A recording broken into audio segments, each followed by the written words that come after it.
Integración de salarios. Como introducción, en esta presentación les mostraremos qué es un salario, cómo se fija un salario, cuáles son los beneficios de un salario y cuáles son las normas que protegen el salario. El salario viene siendo una retribución que hace el patrón a un trabajador. El salario se fija en 4 partes: por tiempo, por obra, por comisión y dinero alzado. La primera fijación es por tiempo. Esto quiere decir que es la retribución que se le da al trabajador, ya sea por el tiempo trabajado. Un claro ejemplo es cuando se le paga por hora, por día, por semana o por mes. La segunda fijación es por obra. Esto quiere decir que es igual, es la retribución que se le da a un trabajador, ya sea por la obra terminada. Ejemplo, cuando un trabajador vende un mueble y nos lo vende a un precio, sin importar el material o el tiempo que use. Como tercera y cuarta fijación está el de comisión. Esto quiere decir que es la retribución que se le da al trabajador por los resultados obtenidos. Generalmente esto se les paga por porcentajes. Un claro ejemplo son las personas que venden por catálogo o cosas así, por ejemplo, del abono. Y ya como cuarto es a precio alzado. Esto quiere decir que se le da la retribución al trabajador, ya sea por el tiempo o obra terminada. Claro ejemplo es una persona como un albañil que te cobran 15,000 pesos sin importar el material o lo que se tarde. En el artículo 84 de la LFT nos muestra que el salario se integra por los diferentes pagos, ya sea en efectivo, cuota diaria, gratificaciones, percepciones, habitación, primas, comisiones, prestaciones en especie. Esto quiere decir, por ejemplo, en efectivo es como tal el dinero en monedas o billetes. La cuota diaria se paga por el trabajo diario, como un trabajador se le paga diario. Las gratificaciones son pagos extras como el aguinaldo o cosas así. Las percepciones son pagos de horas extras, bonos de puntualidad o cualquier otra cosa así. La habitación como tal se le da al trabajador un lugar donde vivir. En las primas, pues viene siendo las primas vacacionales, la prima dominical y así. En las comisiones como tal, ya lo habíamos visto en las diapositivas anteriores, las comisiones se les paga un porcentaje y las prestaciones en especie. Esto quiere decir en las prestaciones en especie que viene siendo como despensa o ya sea cosas de la empresa. Hola, ¿qué tal? Yo les voy a hablar de los componentes de la integración de salarios. El SDI o salario diario integrado está conformado por varias prestaciones.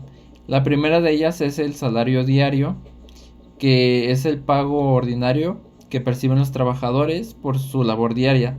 Continuando con las prestaciones encontraremos el aguinaldo, artículo 87 de la Ley Federal del Trabajo, la cual es una prestación anual equivalente a 15 días de salario como mínimo y debe ser pagada antes del 20 de diciembre. Esta prestación se debe dividir entre 365 días para poderla integrar al SDI. La siguiente prestación son los días de vacaciones y gracias a la reforma de vacaciones dignas que se implementó en 2023, ahora los trabajadores cuentan con 12 días de vacaciones desde su primer año de servicios y también debe ser dividido entre 365 días para integrarse al SDI. La siguiente prestación es la prima vacacional, que es el pago correspondiente de un 25% a los días que le correspondan de vacaciones. Y al igual que las demás prestaciones, también se divide entre 365 días.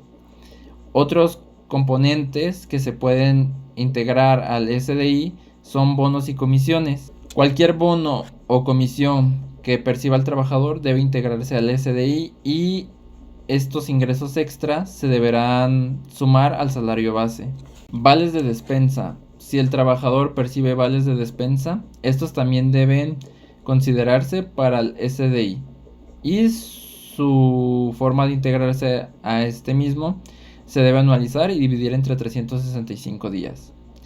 Fondo de ahorro. Si el empleador tiene de contribuyente al empleado para el fondo de ahorro, al igual que las demás prestaciones, estas también se deberán dividir entre 365 días para poder integrarse al SDI. Y por último, las horas extraordinarias.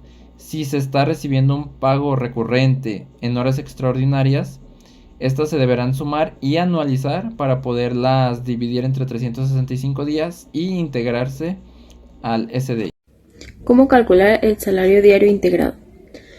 Para calcularlo, primero hay que entender que el salario diario integrado es todos los extras que recibimos aparte de nuestro salario. Aquí en este ejemplo tenemos una nómina en donde se ve que además del salario se recibe un bono de transporte y primas dominicales. Una vez que ya tenemos identificados los datos, lo que tenemos que hacer es separarlos. De sueldo diario tenemos 316.67, de prima dominical tenemos 158.33, que esto equivale a 2 domingos, días de vacaciones son 14, días de aguinaldo son 15, de bono de transporte son 500 pesos, que esto equivale a los 15 días que se están pagando, y de prima vacacional tenemos el 25%. Después de esto, en prima dominical lo que hacemos es dividirla entre 2, ya que solamente tenemos contemplados 2 domingos. En el día de los transportes, esos 500 pesos se dividen entre los 15 días, mientras que en la prima vacacional son los 14 días por el 0.25% y eso multiplicado por el sueldo diario, que nos da un total de 1.108.345. En cuanto al aguinaldo, son los 15 días así tal cual, no se le modifica nada, y en los días de vacaciones igual no se modifica nada. Una vez que ya tenemos esto, se calcula el factor de integración. El factor de integración son los 365 días del año más los 15 días de aguinaldo, y esto es más la multiplicación de los días de vacaciones, que son 14, más la prima vacacional, que son 1108.345, y todo esto dividido entre los 365 días del año, como se muestra en la operación de aquí. Y eso nos da un total de 1.057. Ese sería nuestro factor de integración.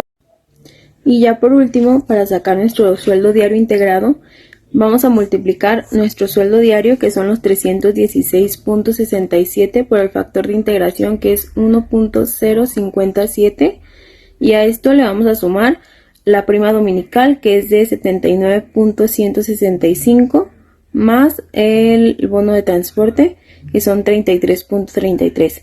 Tanto la prima dominical como el bono de transporte es por día, no se acumula todo, y esto nos da un total de 445.22, que sería lo del salario integrado. ¿Para qué sirve el salario diario integrado? El salario diario integrado nos puede ayudar en diversas cuestiones, como lo puede ser contribuciones al IMSS. El SDI determina la base del cálculo de las cuotas de seguridad social que debe pagar el empleador. Esto incluye seguro por enfermedad, maternidad, invalidez, entre otros.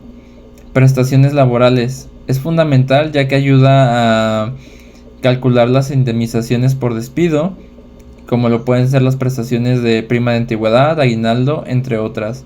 Y es muy importante, ya que asegura que los trabajadores tengan una compensación justa. Y por último, pero no muy importante, el crédito Infonavit. El SDI también influye en la cantidad de crédito a la que puede acceder un trabajador mediante el Infonavit. Mi nombre es Nelly González y voy a presentar cuáles son las normas protectoras del salario, comenzando por la persona. Únicamente al trabajador se le debe pagar su salario. En dado caso que presente alguna imposibilidad física, el trabajador puede ceder a otra persona a que realice el cobro por medio de una carta poder firmada por 2 testigos. Esto lo estipula el artículo 100. Lo siguiente es la moneda. El método de pago solamente debe ser en efectivo o transferencia. Esto lo estipula el artículo 101. El lugar de pago solamente debe ser en el lugar donde el trabajador presta sus servicios. Esto lo estipula el artículo 102. La época o periodo en que debe realizarse el pago. Por un ejemplo, que sea en un taller mecánico, a los mecánicos se les debe pagar cada semana y al personal administrativo cada 15 días. Esto lo estipula el artículo 88. El horario de pago se debe realizar en el transcurso de su jornada laboral. En un ejemplo, si entra a trabajar a las 9 de la mañana y sale a las 7 de la noche, antes de las 7 de la noche ya se tenía que haber realizado su pago. Esto lo estipula el artículo 108. A continuación les voy a presentar algunos ejemplos de lo que sería lo correcto y lo incorrecto, comenzando con la persona. Lo correcto es que el patrón le paga su salario a Juan Pérez y lo incorrecto es que el patrón le entrega su salario a un amigo de Juan Pérez sin alguna carta poder. Lo segundo es la moneda. Lo correcto es que el patrón le deposita una transferencia a su empleado y lo incorrecto es que le paga la mitad de su salario con un vale de despensa y la otra mitad se la paga con productos del lugar donde ella trabaja. El tercero es el lugar. Lo correcto es que el patrón le paga su salario a la persona en el lugar donde ella trabaja y lo incorrecto es que el patrón cita a la persona en su domicilio para pagarle su salario. El cuarto es época o periodo en que se debe realizar el pago del salario. Lo correcto es que a los mecánicos o de algún otro trabajo físico se les pague cada semana y al personal administrativo cada 15 días. Y lo incorrecto es que el patrón en general les pague cada 2 meses, justificando que así es como él administra sus finanzas. Y por último, el horario. Lo correcto es que el salario se pague durante su jornada laboral y lo incorrecto es que les pague en sus días de descanso o fuera del horario laboral.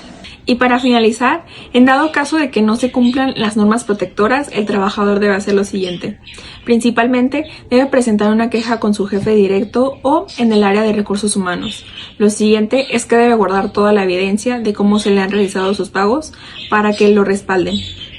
En dado caso de que el jefe no realice una corrección en los errores que se cometieron en el salario del trabajador, el trabajador debe hacer lo siguiente. Se debe presentar en la Procuraduría Federal de la Defensa del Trabajo para recibir asesoría y apoyo legal. Lo siguiente es que asista al Centro Federal de Conciliación y Registro Laboral para iniciar un proceso de conciliación entre el trabajador y el patrón. Y para finalizar, en caso de que no lleguen a un acuerdo en la conciliación, el trabajador debe presentar una demanda ante el tribunal laboral correspondiente. Y de mi parte sería todo. Muchas gracias. Vengo a hablar de mi tema, principios mínimos en materia de salario. Las partes de mi tema se encuentran en el libro su libro de Derecho Laboral, página 42. El primero es de remunerabilidad. En este se habla de que el trabajador debe de darle un sueldo que cubra las necesidades básicas como la comida, servicios escolares y por así decirlo, que se le debe pagar lo que le toca, que es lo mínimo. Por ejemplo, un empleado gana el salario mínimo legal.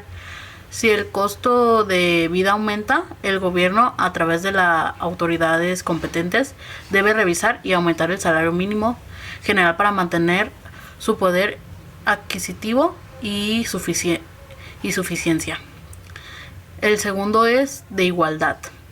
En este se habla que tanto la mujer y el hombre deben recibir la misma cantidad de dinero, como está escrito en del salario mínimo. Y en este el ejemplo es cuando, por ejemplo, a un trabajador están haciendo las mismas cosas, tanto papeleo o por así decirlo, están haciendo lo mismo, pero a la mujer se le da un 10% menos de lo que le pagan al hombre. Eso ya es discriminación y es contra la autoridad y contra la protección de los derechos laborales del trabajador, en el cual se debe de ver ese caso y arreglar para que pueda trabajar en orden y en paz equitativamente entre hombres y mujeres. Vamos con el tercero, de libre disposición. En este, el trabajador tiene derecho a gastar su dinero ganado en lo que quiera y no puede ser mandado por el jefe o que el jefe te diga en qué gastar lo que tú ganas. En este ejemplo podríamos relacionarlo con Porfirio Díaz, cuando se hizo el porfiriato, llamado el porfiriato, el movimiento, en el cual él tenía sus propias tiendas y a los pobres que ganaban dinero de trabajar con él, hacían que Porfirio Díaz hacía que compraran en sus tiendas, y con esto Porfirio Díaz volvía a tener las ganancias que les había dado a sus trabajadores. Eso es incorrecto y es una manera injusta, porque eso ya se llama explotación laboral, en el cual él hacía que sus trabajadores compraran cosas solo en su tienda y no dejaba que ellos hicieran lo que quisieran con su dinero. Y fue un explotador, por así decirlo, pero gracias a este señor se hicieron famosas las bellas artes aquí en México. Y aparte de que gracias a eso se empezó a utilizar la exportación, ya que se creó el ferrocarril, gracias al ferrocarril. Y podríamos decir que, dejando de lado la esclavitud, hizo que México aumentara más su riqueza. Claro, mientras el pobre se hacía más pobre y el rico más rico. Y ahora con el cuarto, de irrenunciabilidad. En este caso, podríamos decir que el trabajador recibe una cierta cantidad, y esa cantidad que está en la Ley Federal del Trabajo o hallada en las leyes tiene que ser pagada justamente y a como se pide. En este caso puse un ejemplo de un trabajador firma un contrato aceptando un salario de 100 por debajo del mínimo legal.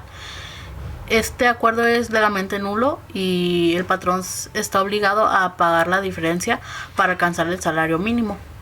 En este caso estaría mal que el trabajador ganara menos de lo que debería de ganar, porque eso es un delito. Pasando con la siguiente diapositiva. En esta diapositiva abarco el fundamento legal, de cada uno de estos saqué un artículo. Por ejemplo, el de remunerabilidad viene con él acompañado del artículo 90, en el cual define el salario mínimo como la cantidad que debe ganar el trabajador. Ahora vamos con el de igualdad. Lo relacioné con el artículo, relacionado con el artículo 86. Refuerzo del servicio constitucional al trabajador igual desempeñado en un puesto, jornada y condiciones de eficiencia. También iguales debe corresponder al salario igual. Ahora el de libre disposición, artículo 98. Los trabajadores disponen libremente de sus salarios. Cualquier disposición que desvirtúe este derecho es nula.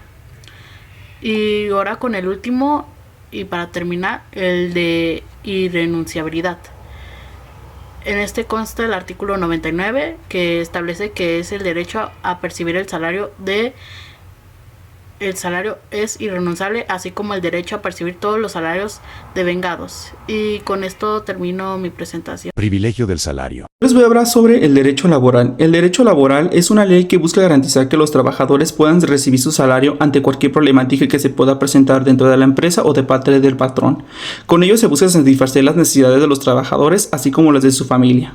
El derecho laboral está protegido y avalado ante el artículo 123 apartado A, fracción 24 de la Constitución Política de los Estados Unidos Mexicanos, y así como en el artículo 113 de la Ley Federal de Trabajo. Ambas establecen que los salarios e indemnizaciones tienen preferencia ante cualquier acredito. Existen dos tipos de privilegio de salario: el privilegio general, que se aplica sobre todos los bienes del patrón sin importar su tipo, o el privilegio especial, que recae sobre todos los bienes específicos relacionados con el trabajo, como maquinaria, herramientas o productos de trabajo. Ambas establecen básicamente que se tiene que vinificar el salario de los trabajadores de una u otra manera, como en este caso puede ser mediante los bienes del patrón o mediante bienes relacionados con el trabajo, como en este caso puede ser herramientas o productos de trabajo. Pero sí o sí se tiene que garantizar el salario de los trabajadores. Un ejemplo práctico que podría dar sobre este tema es de que cuando una empresa está en quiebra y se debe dinero a los trabajadores, se debe dinero a los bancos y a proveedores, de una u otra manera se tiene que garantizar el salario de los trabajadores, y la ley lo obliga a que primero se debe de garantizar el salario de los trabajadores. Obviamente con eso se busca tener mejores privilegios, mejores prestaciones, y obviamente de esta forma que el trabajador pueda sentir su fruto ante cualquier problemática de este caso o problemas financieros del patrón. La importancia como tal del privilegio del salario es que de una u otra manera se pueda garantizar que los trabajadores puedan recibir su salario ante cualquier problemática que se pueda presentar de parte del patrón o de parte de la empresa, y así hacer valer sus derechos como tal y garantizar que pues su trabajo está siendo está siendo garantizado y que obviamente de una u otra manera se está garantizando su salario y que su salario y que sus derechos como tal como trabajador están siendo protegidos y que se está siendo escuchado. Como conclusión, es muy importante que nosotros sepamos esto, no solo porque vamos a ser de recursos humanos, sino también como trabajadores. Es importante saber cómo nos están pagando y qué es lo que nos están pagando, cómo es que está dividida nuestra nómina y el por qué se nos están dando esas cantidades. También es muy importante ya que en algunas ocasiones no se respeta esto y en el sueldo diario integrado nos ponen menos cantidad. Y a lo mejor uno piensa que no le afecta, pero realmente sí, ya que con esto es como se calculan las cuotas patronales, que son todas las prestaciones que recibimos del IMSS, Infonavit y prestaciones que nos pueden afectar a futuro.